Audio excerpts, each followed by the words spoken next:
Tulad ng ilan, tradisyon ni Jo Marie Orpia na bumiyahe sa probinsya tuwing undas. Pero ngayon, may dagdag na dahilan ang kanyang pag-uwi.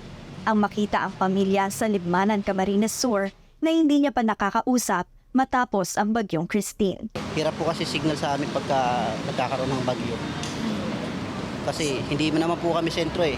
Malungkot kasi dati excited kami makauwi kasi kumbaga wala kaming hindi nagkaroon ng kalamidad. Ganun.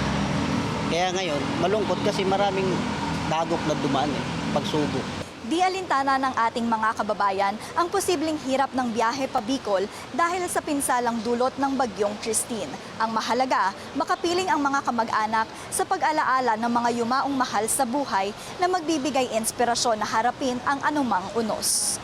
Ang pamilya ni Marcelina Babanta bigla ang bumiyahe pa Catanduanes para sa burol ng kanyang biyanan. May kabaman sa paglalakbay, desidido silang tumuloy. Nakabahan po. Kasi siyempre po, expected po namin baka bukas makakarating na kami doon. Baka mamaya po, pagdating lalo't may bagyo, may stranded kami. Nagbabala ang gobyerno sa mga maglalakbay pa Bicol na mag-ingat dahil sa pinsalang iniwan ng bagyong Christine.